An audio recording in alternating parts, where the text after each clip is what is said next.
For 2,000 years the Church has held a question. The image on the Shroud of Turin. How was it made? What kind of event leaves a photographically negative, three-dimensionally encoded image only 200 nanometers deep on the outermost surface of the fibers of a first-century burial linen? The forensic side of that question is now being answered. D.I. Lazzoro's vacuum ultraviolet laser work. De Caro X. Reis, Catherine Dating. The Jackson cloth collapse hypothesis. The Sottosanti dental discovery. The mechanism that emerges is a brief, intense, surface-bounded burst of radiant energy proceeding outward from a body that was inside the cloth, marking the linen without burning it, and leaving the substrate forensically intact. What I want to share today is what is happening on the textual side of that same question. The forensics carry their own load. My question is different. If a burst of radiant energy from the body of the resurrected Messiah marked the linen in the way the forensics describe, what does the covenantal architecture of the Hebrew Scriptures and the apostolic writings say about that kind of event? Is there a typological grammar in the inspired text that fits this mechanism? To answer that, I built the SHIELD protocol, a statistical and interpretive framework that lets me pre-register a question, draw 100 verses at random from the Urim Thummim version corpus by cryptographic grade entropy, and then measure whether the joint Dominion Triad of Identity, inheritance, and priesthood markers fires above chance across those verses. If the triad fires at corpus baseline, the question has no covenantal load. If it fires several standard deviations above chance, the corpus is routing the question through a structural channel. Over the last 2 days I locked 7 separate pre-registered questions about the burst theory architecture and ran each one as a Tier 1 draw. Every question was cryptographically time-stamped before any verses were looked at. Every draw used the same corpus, the same lexicon, the same statistical thresholds. I want to share 4 findings. The first finding is this. Across all 7 draws, the joint Dominion Triad fired at 4.61 standard deviations above chance or higher. 7 times in a row. 2 of those 7 draws fired at 5.03 standard deviations, and both of those 2 were the mechanism of resurrection questions, asking about the Kabod glory and the spirit of holiness specifically. In every draw, the non-randomness index for the joint triad was at least 694% of corpus baseline. This is not a single anomaly.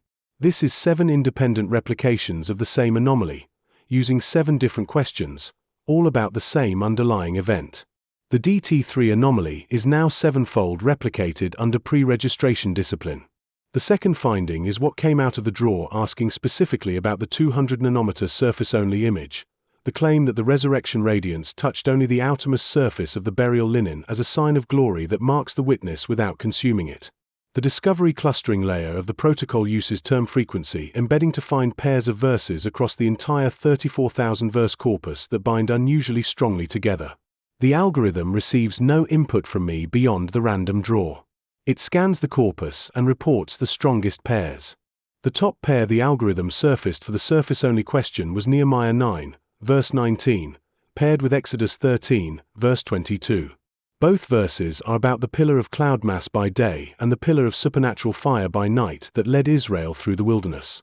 The radiant divine presence that touched the camp continuously, that marked the people as a sign of glory across day and night, that led them through the journey, and that did not consume them.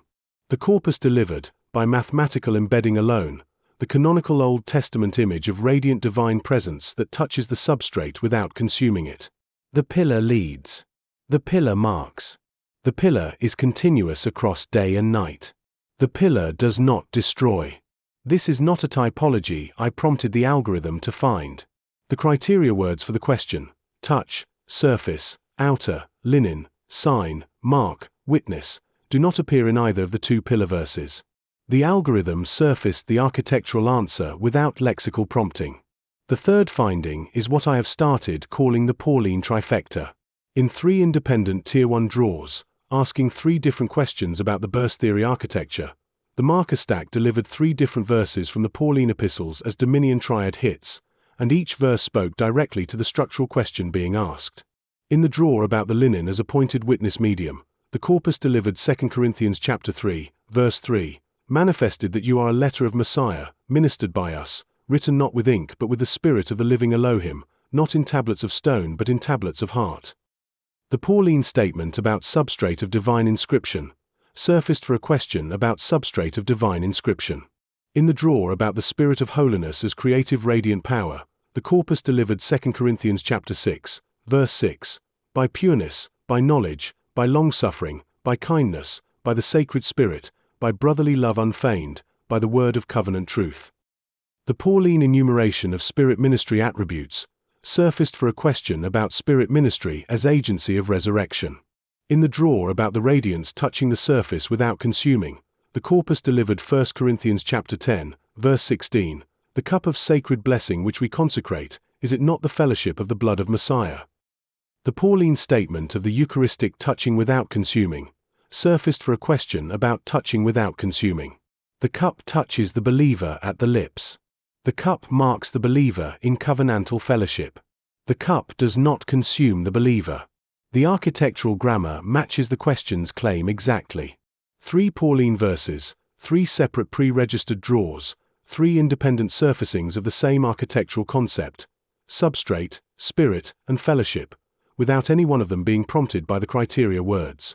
The fourth finding is about how the protocol differentiated across the 7 drawers. 4 of the 7 came back at strong affirmative verdicts. 2 came back at lean affirmative.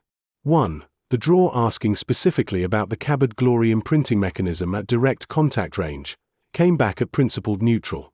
The protocol did not return uniform yes on every question. It returned differentiation. The verdict tier tracked the channel-by-channel evidence in a reproducible mechanical way. A protocol that returns yes to every question is not measuring anything. The shield protocol returned neutral to 1, lean yes to 2, and yes to 4, and each tier was determined by a precise integration rule across 6 independent channels. So what does this mean for the shroud question? It means the textual side of the architecture is intact. The forensics describe a burst of radiant energy that marked the linen at the outermost surface without consuming it. The Hebrew scriptures describe a pillar of supernatural fire that touched the camp continuously without consuming it. The apostolic writings describe a cup of sacred blessing whose contents touched the believer at the lips in covenantal fellowship without consuming the believer.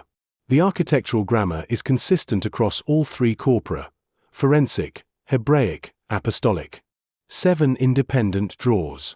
The same core anomaly 7 times. 3 independent Pauline verses confirming the same architectural concept. 1 Old Testament typological pair surfaced algorithmically without prompting. The forensics carry their own load. The textual attestation now stands alongside the forensics as a converging line of evidence about what kind of event the shroud's image was. The matter is near you, in your mouth and in your heart. The radiance touches and does not consume. The pillar led continuously across day and night. The cup of sacred blessing is the fellowship of the blood of Messiah. And the same Spirit that hovered at the waters of creation and overshadowed Miriam raised Joshua Messiah from the tomb, leaving a witness on the outermost surface of the linen, a sign of glory that marks the witness without consuming it.